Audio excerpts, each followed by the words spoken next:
Welcome to another edition of Mr. Walker's podcast with your host, Mr. Walker. Okay, before we even get into this episode, I want to tell you women something.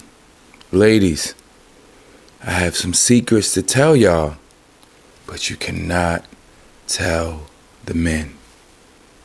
All right? And the secrets are about us. So, we're going to get straight into it. I'm not going to waste any time. I'm going to give y'all some game because, I'm realizing that, some of these shows that I'm doing and the information that I'm providing at times could be one-sided, right? And since we are family, I consider you people the people that tune into me every week, that shows me a bunch of support by reposting and even sending DMs letting me know how much you fuck with me. I consider you people family. So I want to give y'all all the information that you need to pursue a man, to make your relationship better with this man, or just things you need to know going into a relationship that men don't necessarily say. And that could be helpful to a lot of you women, because I feel like nowadays a lot of women are lost. I think women don't understand men just like men don't understand women. And a lot of the times the information that you need is right up under your nose, and you probably just are ignoring it, because of whatever else is going on in your life. But your relationship is failing miserably and you don't seem to understand or know why. I'm not an expert. So some of these things I've come up with are just basically based on what I've seen other people go through and making my own sort of like assessment, judgment on the situation. And some of the shit that I've went through personally. So I've heard a lot of women ask for the bare minimum when it comes to a guy. And I always wondered what the bare minimum was. Does it mean financially, or just giving you 50% of his potential growth in a relationship? What can it possibly be? When you ask for the bare minimum, what is it? Mr. Walker, beer, glasses, child, whatever. But yeah, what is the bare minimum? What is the bare minimum when it comes to a relationship? If you're asking for the bare minimum from your partner, what does that look like? And what are you willing to accept? If a guy wasn't making a substantial amount of money in a relationship where he could take care of you, him, the bills, and live a certain lifestyle, right? Or his money doesn't stack up to your friends' significant others' money, right? They might be living a better life, quote unquote, the way it may seem. They might be living a better life than you guys. And he's bringing in, what's the average? I don't know. Let's just say, screw the average. Let's say, in your state that you live in, the average is 60,000 a year. Let's say he's bringing in 40. You guys are getting by, but you have to go to work to maintain a lifestyle. would you be okay with it?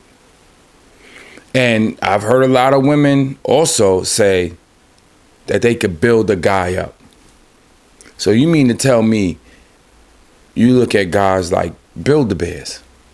And if that's the case, are you okay with it? And how long will you be okay with it? I always wondered that. And should everything be financial? Should everything rely on, like, should your relationship be based on how much a man makes? Would you love a man more because he makes a substantial amount of money and he could provide a lifestyle for you? But what if he's a piece of shit? He's cheating on you.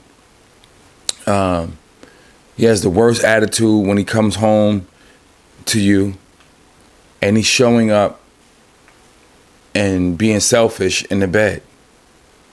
But he made a great deal of money, and you had all the things that you wanted: diamonds and furs and pearls, right?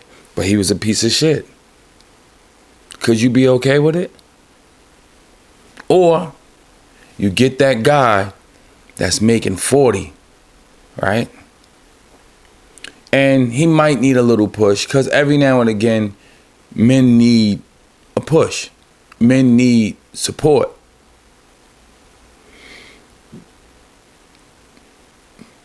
So you get that guy that's making the 40, right? And you might be doing double that. You might be doing 80, right? Let's just say you're doing 80, he's doing 40. You are not that comfortable as far as the financial part, right? Where you guys could take trips at the drop of a dime. You have the latest car outside. You got the biggest jewelry on, watch, chain. Your shit is up, crazy, right? Let's say you wasn't living that way, but he made you laugh every night. He asked you how your day was. If he got home before you, he cooked. Would you be okay with that? Would you be okay with that? He's super dad. He's super boyfriend, super husband. But he wasn't, living this, or he didn't make a great deal of money. And is a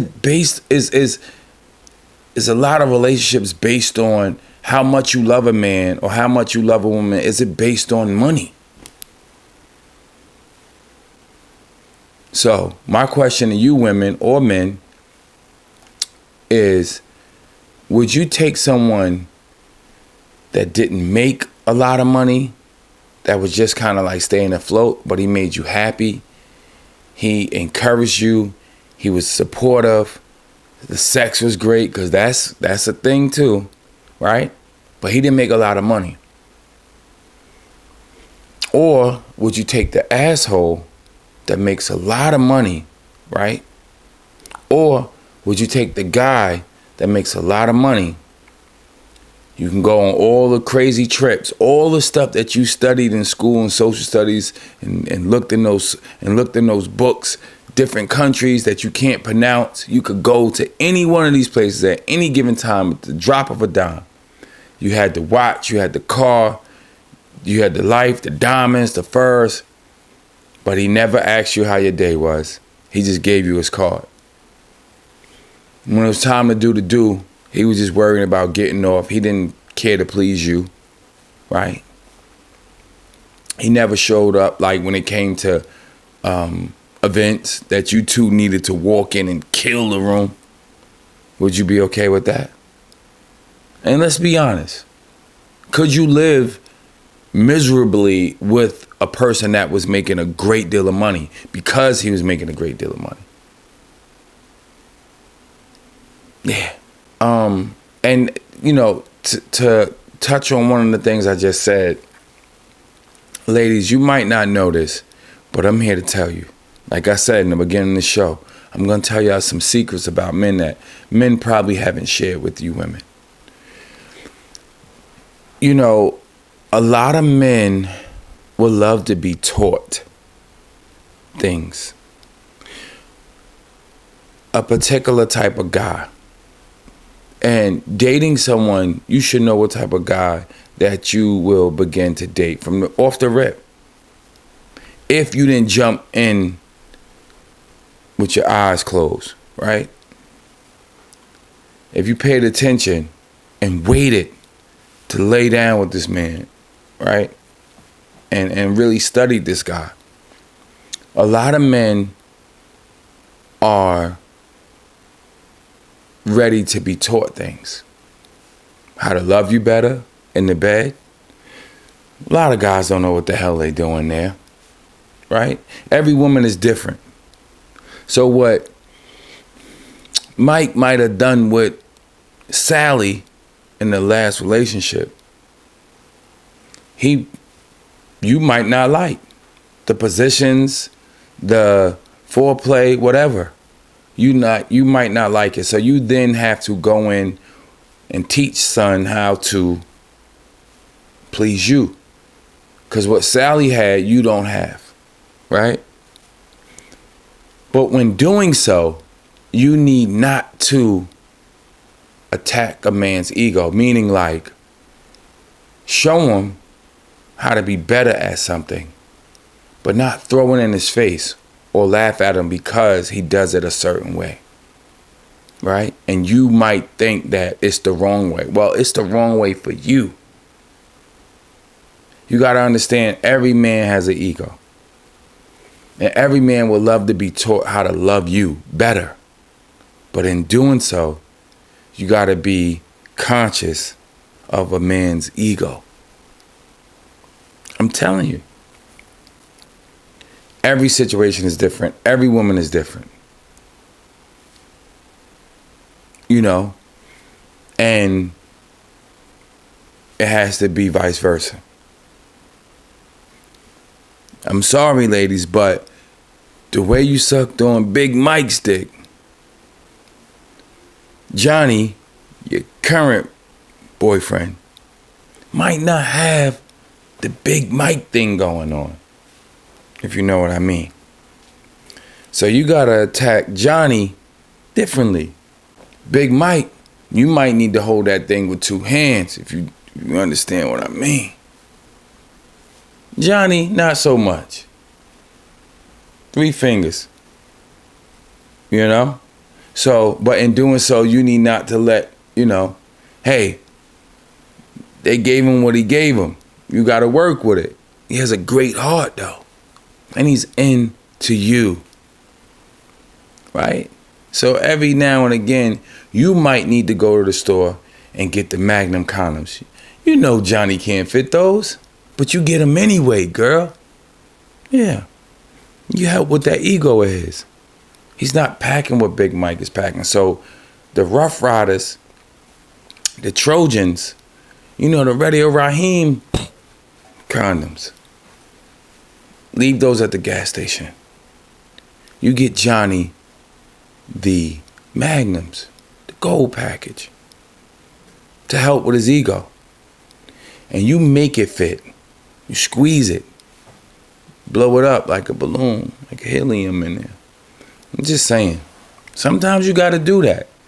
Understand that every man has an ego. And at times you got to build that thing. The Build-A-Bear thing. It's yours. He's yours now. So you need to make this man think that he's that guy. And when doing so, trust me, you'll see levels. You'll see it growing. You'll see it going. You'll see it growing. Failure, when it comes to real men, it's a thing. And failure in a relationship with some men, or even fatherhood, that shit can scare you off. It's a fact. Let me tell you some real shit. Let me share something with you guys. For a lot of time in my life, because I was afraid to fail as a father, I avoided women that I probably or even thought about having children with, because I was afraid to fail when it came to being the best dad that I could possibly be. For me, being the best dad means holding it down for your family, going to work and providing. And even if you can't, like, you know, give them this, the Instagram lifestyle, right? Well, we good. Paying the bills. We could take trips every once in a while. You know, I'm showing up to school, PTA meetings. You know, I'm doing all the things. I'm showing my child how a man is supposed to treat a woman, and I conduct myself like a grown man in my child's presence, because that's what I will be. All the other shit, the cheating, the run around different women, hell, even having locks on my phone, all of that's out the window. So, and a bunch of other things. So, for me, it was like, yo, if I wasn't willing to kind of shut it down, everything, I knew that it could possibly screw up a relationship. And men won't tell y'all this, but at times men want to still feel like they got it. And it doesn't necessarily mean that he's going to screw someone else.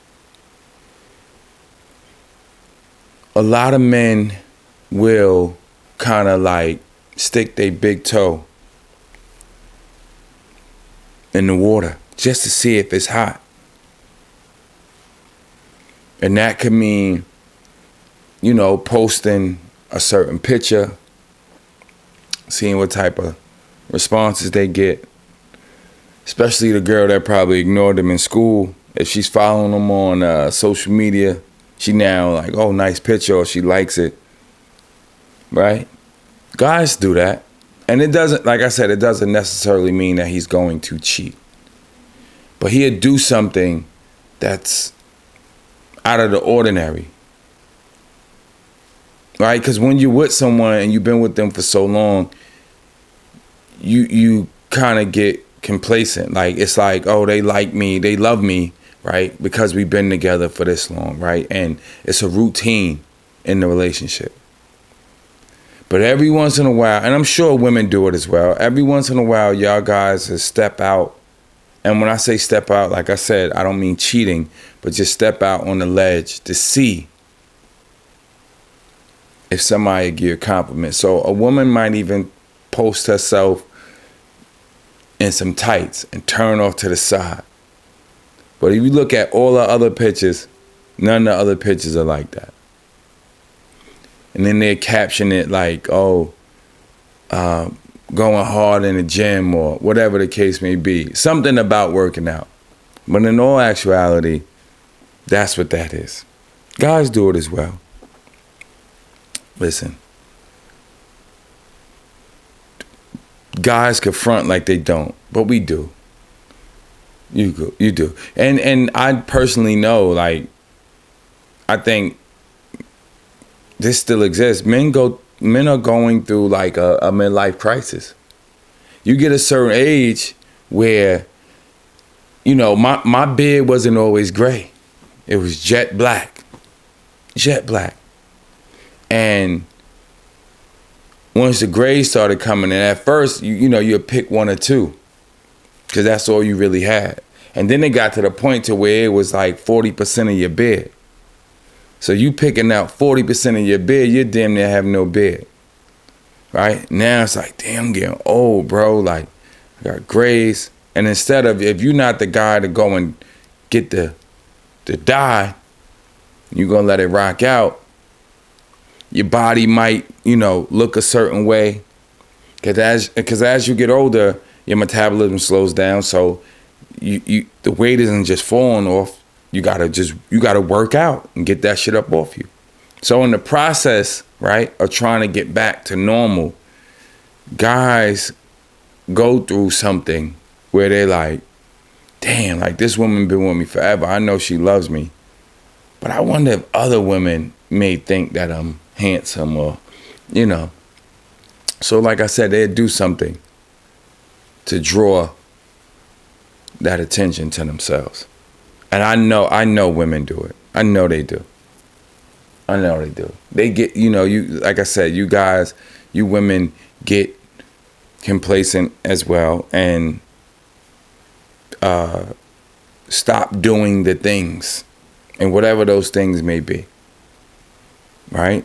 Once you get in a relationship, you could gain weight, stop working out as much, stop, you know, doing all the things that you did to get this particular guy. And I know, you notice before anybody does, that those jeans don't fit anymore. Right? They fitting snug. So now you get down on yourself. And some women do something about it. They get their ass in that gym, get to working out and dropping that weight. And in the middle of that, you'll see them post something on the internet, drawing that attention to them. Especially the women of age. It's a thing. I think everybody goes through that. But men, I think men go through it more than women. I personally know at least 3 men that are going through that, the midlife crisis thing. So, like I said, I'm doing some quick joints, but I'm giving y'all the game. Ladies, I hope you are paying attention. Trust me, black, white, Hispanic, Asian, men are men. We all speak the same language when it comes to this relationship shit. I'm telling you. So, you could choose to listen, you could choose not to listen. But this is free game. I'm giving you something. It's my Mac Daddy vibes. You know, Alligator of the month. What's up? Shout out to Marcus from Boomerang. So, with that being said, we're going to close out the show with We Rollin' Bitches.